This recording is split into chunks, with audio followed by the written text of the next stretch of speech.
Study about law by advocate Preeti. यहाँ पर हमारे जूरिस्प्रूडेंस के क्वेश्चन 154 कवर हो गया था। इसके आगे क्वेश्चन डिस्कस करेंगे आज हम।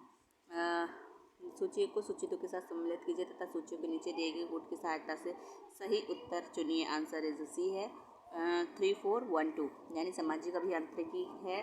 पाउंड का सामाजिक समयिकता है। ड्यूगिट का सामाजिक उपयोगितावाद है। हरिंग का और वैज्ञानिक प्रत्यक्षवाद अगस्टे कॉम्टे का। क्वेश्चन नंबर 156 है कि सूची को सूची 2 के साथ सम्मिलित कीजिए तथा नीचे दी गई कोड की सहायता सही उत्तर चुनिए। आंसर इज सी 3142। एहरलिच का है सामाजिक उपयोगितावाद। गियर्क का है समूह व्यक्तित्व की वास्तविकता। ड्यूगिट का है सामाजिक समयिकता। अगस्टे कॉम्टे का वैज्ञानिक प्रतिवाद। क्वेश्चन 157 है कि सूची को सूची 2 के साथ सम्मिलित कीजिए और सूचियों के नीचे दिए गए कोड की सहायता सही उत्तर का चयन कीजिए। तो यहाँ पर इसका आंसर है सी वाला, यानी कि 3412। तो इसका सही है उपयोगितावादी व्यक्तिगत है। बेंथम का सामाजिक अभियांत्रिकी है। रॉस्कोपाउंड सामाजिक समयिकता है। ड्यूगिट सामाजिक उपयोगितावाद है। एहरिंग का। क्वेश्चन नंबर 158 है कि निम्नलिखित में कौन समाज शास्त्रीय विचारधारा का समर्थक नहीं है। Answer is a Bentham. 159 है विधि शास्त्र की विषय को किसने व्याख्यात्मक तथा निश्चयात्मक विधि के रूप में वर्गीकृत किया था। आंसर इज बी बेंथम ने। 160 है कि प्रख्यात विबंधन determining ratio decidendi of a case के लेखक हैं। Answer is B Goodhart. Question number 161 है कि सूची को सूची 2 के साथ सम्मिलित कर सूची के नीचे दिए गए कोड की सहायता से सही उत्तर का चयन कीजिए। ठीक है, आंसर इज यहाँ पर है बी वाला 3412। प्राकृतिक विधि का पुनरुज्जीवन है। Answer is Stammler. उपयोगितावाद व्यक्तिवाद है। बेंथम समाजशास्त्री विचारधारा है। हार्ट स्पेंसर ऐतिहासिक विचारधारा है। हीगल। क्वेश्चन 162 है कि सूची को सूची 2 के साथ सम्मिलित कीजिए और सूचियों के नीचे दिए गए कोड की सहायता सही उत्तर का चयन कीजिए। तो सही आंसर है यहाँ पर बी वाला 4312, यानी कि ऐतिहासिक विचारधारा, उच्चता, समाजशास्त्री विचारधारा, अगस्टे कॉम्टे प्राकृतिक विचारधारा है, एक्विनॉस और विश्लेषणात्मक विचारधारा है बेंथम। क्वेश्चन नंबर 163 है सूची को सूची 2 के साथ सम्मिलित कीजिए और सूचियों के नीचे दिए गए कोड की सहायता से सही उत्तर का चयन कीजिए। तो यहाँ पर इसका आंसर है बी वाला 3421। तो लोक चेतना, सैवनी, मूल मानक, सेल्सन, जीती जागती विधि, लिविंग लॉ है। एहरलिच और सामाजिक अभियांत्रिकी है पाउंड। क्वेश्चन 164 है सूची को सूची 2 के साथ सम्मिलित कीजिए सूची के नीचे दिए गए कोड की सहायता सही उत्तर चुनिए। आंसर इज ए वाला है 2143। तो सुख और दुख बेंथम। सामाजिक नियंत्रण है एहरिंग।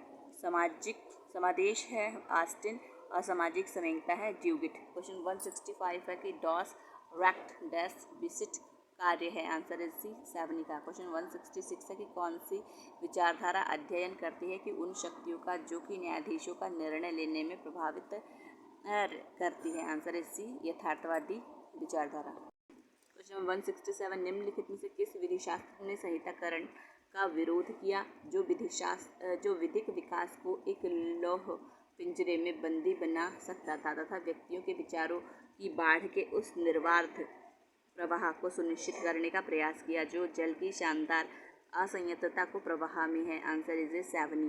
क्वेश्चन नंबर 168 है कि निम्नलिखित में कौन सा सिद्धांत का प्रतिपादक है। राज्य तथा विधि दोनों समरूप है और राज्य मानव व्यवहार की एक प्रणाली है। सामाजिक दबाव की एक व्यवस्था के अतिरिक्त कुछ नहीं है। यह दबाव की व्यवस्था विधिक व्यवस्था से भिन्न इसलिए नहीं है क्योंकि एक समाज के भीतर दो नहीं वरन मात्र एक ही दबाव की व्यवस्था एक समय पर वैध हो सकती है। Answer is B Kelsen.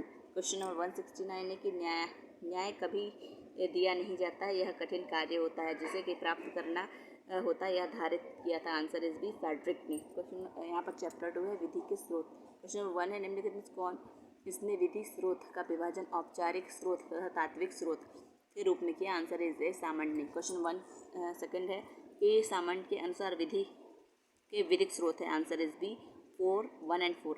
विधि द्वारा ही मान्यता प्राप्त होते हैं और एकमात्र द्वार है जिससे होकर नए सिद्धांतों की विधि में प्रवेश मिल सकता है। क्वेश्चन नंबर 3 है कि सामंत के अनुसार उच्चतम न्याय विधायन से अभिप्रेत है? आंसर इज डी संसद द्वारा निर्मित विधि। क्वेश्चन नंबर 4 है, निम्नलिखित में कौन विधायन का लक्षण नहीं है? आंसर इज डी यह अज्ञानात्मक रीति से अभिकथित होता है। क्वेश्चन नंबर 5 है कि विधि के स्रोत को निम्नलिखित वर्गीकृत किसने किया? आंसर इज डी बंधनकारी स्रोत और अनुयायी स्रोत का किसने वर्गीकृत किया है? आंसर इज डी कीटन ने। क्वेश्चन नंबर 6 है कि विधिज्ञों की राय? आंसर इज डी विधि के स्रोत नहीं है। क्वेश्चन नंबर 7 है कि रूढ़ि का समाज से वही संबंध है जो विधि का राज्य से होता है? आंसर इज डी सामंत का कथन है। क्वेश्चन नंबर 8 है कि रूढ़ि समाज से वही संबंध है जो कि राज्य से कथन है? आंसर इज सी सामंत का। क्वेश्चन नंबर 9 है रूढ़ि विधि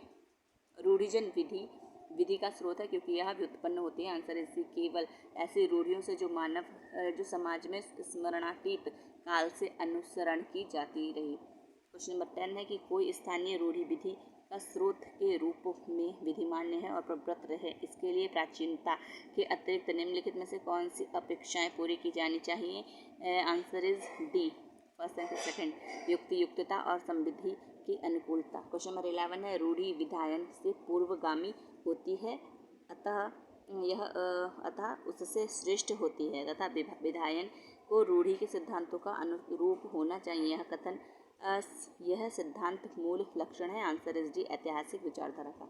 यहाँ पर इतने क्वेश्चन कवर करेंगे जो स्टूडेंट्स के आगे के क्वेश्चन नेक्स्ट पार्ट में कवर करेंगे। Thank you.